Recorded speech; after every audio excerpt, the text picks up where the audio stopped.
What's up, dudes? This is the Lockpicking Lebowski. I know it's been a while, but life happens, so we're back. I'm going to go over Wafer Picks, and it comes in a pack like this. They're relatively inexpensive. These are more like jiggler types with a decoder on the front. So it's got 1 through 11 there, so 10 jigglers with a decoder on the front there. And then the other part of the pack is the Wafer Picks. We're going to go over the ends of these at the end of the video to show all the different types of ends. Let's try it on this lock first. I got this as an Amazon purchase. I really like the lock. It's got these keys that it's sort of a smiley keyway, but I'm not sure you can tension this lock. It's actually very difficult to pick. I'm not sure it can be tensioned. I think it's got some sort of a sidebar deal in it. For the most part, you just go through your wafer picks until you find one that works, and hopefully one does. And for the most part, the end of it is going to mimic the end of your key. So let's give this a go. I'm not sure this angle is going to work too well. Might actually have to do it slightly off camera because I'm sort of behind this whole setup. Oh, no, that was quick. Okay.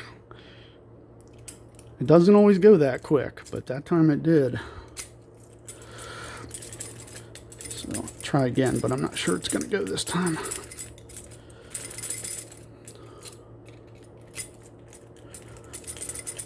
If not, we'll move on to another one. That's fine.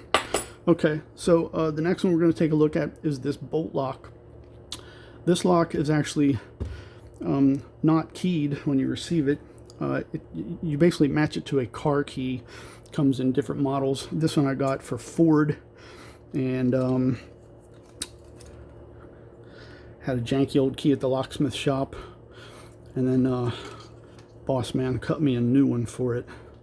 So basically it's sort of like a quick-set smart key in a way that you can key it to your car key. And once it's keyed to that, it's permanent.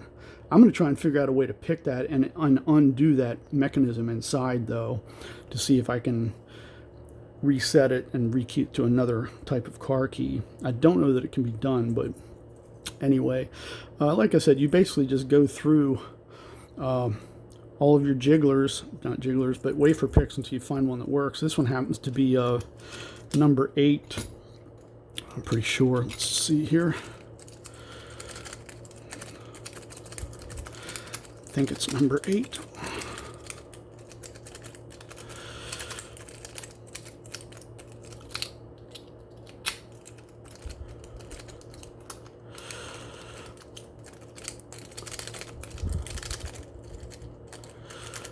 There we go. Okay.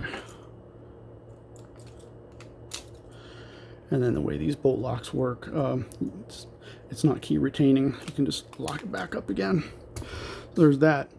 Last but not least is this key block given to me by Buddy Bosnia and Bill. And like I say, you basically just go through all of your wafer picks until you find one that works. And the one that happens to work on this one is, oddly enough, I think number 1 works on it because it mimics the key. So the key would go in like that. And let's see here. Yeah. So number 1, as you can see, is going to mimic the key. So let's try that. Yeah, and there it's open. So number 1 will work because it mimics the key, but that's not always necessarily the case because number 3 is symmetrical. And honestly, after trying this a lot, if I can get it in the keyway, I think number 3 seems to open it faster. I don't know why it's not going on the keyway here. Really? Is this what we're going to do for the video? Oh, this is marvelous. We're not going to waste time on it if it's not going to go in. Something happened here. So number one worked. Let's try number 3 again.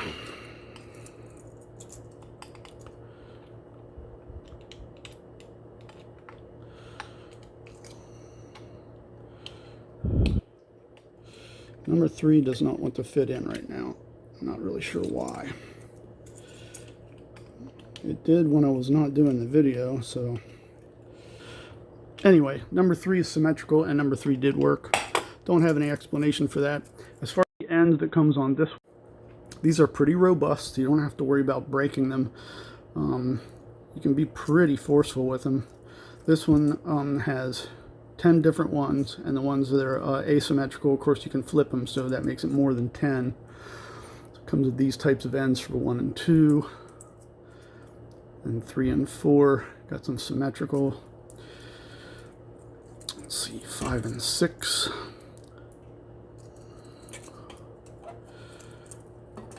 Okay, again, symmetrical. 7 asymmetrical. These are pretty thin, so I'd be careful with those. Okay, 8 and 9, symmetrical, pretty beefy. And then number 10 is a pair of dual wafer picks. And they're very, very thin, but they're sandwiched together. So I'd be careful with this one. So there's that. But like I say, that kit is actually pretty inexpensive. And man, I've just used it tons. I've used it a lot. So I'm still constantly picking locks. I pick locks every day, as you can see, just tons of stuff. It's a sickness. And I've got a full-size washing machine going to operate, and it works too. Plug and play. Another laundry basket full of locks, and then of course down here locks that I've actually found around town. And so we're still going to do a roundup.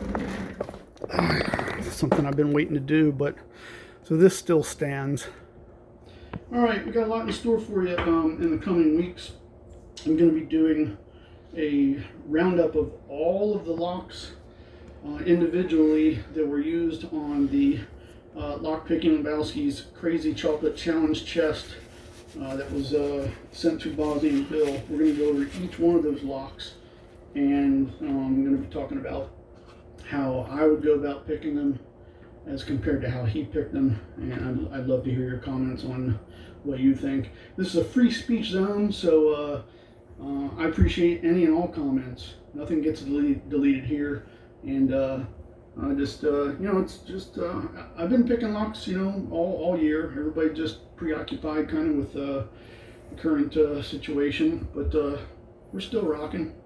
We're still abiding, strikes and gutters. That's how it goes. The Big Lebowski's paging me, so I gotta go, and I'll see you all next time. All right, dudes and dudettes.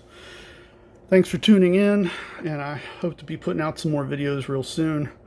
I'll do what I can, because there's even more locks I got to get to. So, Big Lebowski's paged me, and I got to go. And I'll see you all next time.